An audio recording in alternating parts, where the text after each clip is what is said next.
Hi friends, நான் Caroline. வணக்கம்.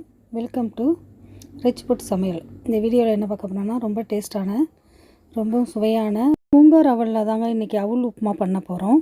ரொம்பவே டேஸ்ட்டாக இருக்கும். இதை எப்படி செய்யலாங்கிறத நம்ம பார்க்கலாம் வாங்க. அதுக்கு முன்னாடி இந்த வீடியோவை நீங்கள் முதல் முறையாக பார்க்குறீங்கன்னா சப்ஸ்கிரைப் பண்ணிவிட்டு கூடவே கீழே இருக்க பெல் பட்டனையும் அழுத்திடுங்க. வாங்க வீடியோக்குள்ளே போகலாம். அதுக்கு நான் அந்த கிண்ணத்தால் ஒரு கிண்ணம் அவல் எடுத்து வச்சுருக்கேன். அதை நம்ம ஒரு கழுவிட்டு அதுக்கப்புறம் ஒரு அரை மணி நேரம் கொஞ்சமாக தண்ணி ஊற்றி ஒரு அரை மணி நேரம் ஊற வச்சுருவோம்.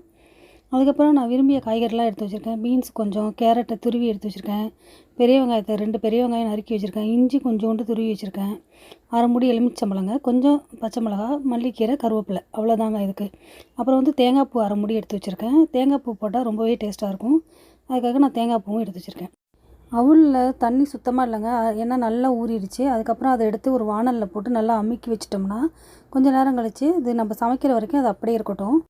அதுக்கப்புறம் ஒரு கடாயை அடுப்பில் வச்சு தேவையான அளவு எண்ணெயை ஊற்றி கடுகு உளுத்தம் பருப்பு போட்டு தாளிச்சிட்டு கூடவே 2 டீஸ்பூன் கடலைப்பருப்பும் சேர்த்துக்கோங்க. அதுக்கப்புறம் 1/4 டீஸ்பூன் சீரகம், கொஞ்சம் முந்திரி பருப்பு எடுத்து வச்சுருக்கேன், அதையும் போட்டு நல்லா பொன்னிறமாக வறுத்து எடுத்துக்கணும்.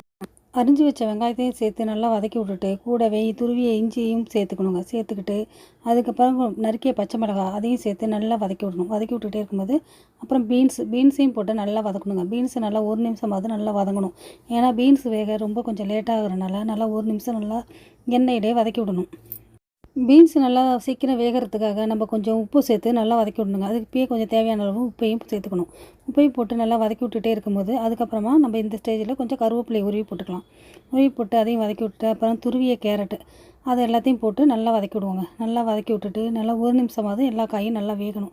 ஏன்னா அவல் வந்து சீக்கிரமாக நம்ம சும்மா தான் கிளறி எடுக்க போகிறோம். அதனால் காயெல்லாம் நல்லா வேக வைக்கணும். நல்லா எண்ணெயிலே பரட்டி எடுத்த பிறகு இதுக்கு தேவையான அளவு தண்ணி கொஞ்சமாக ஊற்றி கொஞ்சம் அமுக்கி காயெல்லாம் அமுக்கி மூடி வச்சிடணுங்க. பாருங்கள், தண்ணியெல்லாம் நல்லா சுண்டிருச்சு. இந்த ஸ்டேஜில் வந்து கொஞ்சம் நம்ம பெருங்காயப்பொடி வாசனைக்காக போட்டுக்கலாம். அதையும் போட்டுட்டு நல்லா கிளறணும். நல்லா சுத்தமாகவே கொஞ்சம் ஓரளவுக்கு தான் தண்ணி இருக்குது. இந்த ஸ்டேஜில் நம்ம அவலை எடுத்து போட்டுக்கலாங்க. அவலை நல்லா அமுக்கி வச்சனால நல்லா அவல் நல்லா பூ போல் ஆயிடுச்சுங்க. பாருங்கள், பார்க்கவே சாஃப்டாக இருக்குது. நல்லா பூ போல் மென்மையாக அப்படியே கிளறி விட்ருங்க. ரொம்ப வேகமாலாம் கிளறக்கூடாது, அழுத்தம் கொடுக்கக்கூடாது, ரொம்ப சாஃப்டாக கிளறணும்.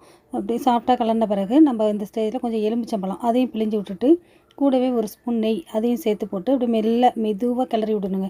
அழுத்தம் கொடுத்து கிளறினா அவல் வந்து நசுங்கி போயிடும். அதுக்காக தான் நம்ம மெதுவாக கிளறணும். அதுக்கப்புறம் நம்ம 1 கப்பு தேங்காய் பூ எடுத்து வச்சுருக்கோம்ல, அதை இப்போ வந்து இது கூட சேர்த்துடலாங்க. தேங்காய் பூவை சேர்த்துட்டு அதையும் போட்டு நல்லா கிளறி விடணுங்க. கிளறி விட்டுட்டிங்கன்னா அவ்வளோதான் ஃப்ரெண்ட்ஸ்.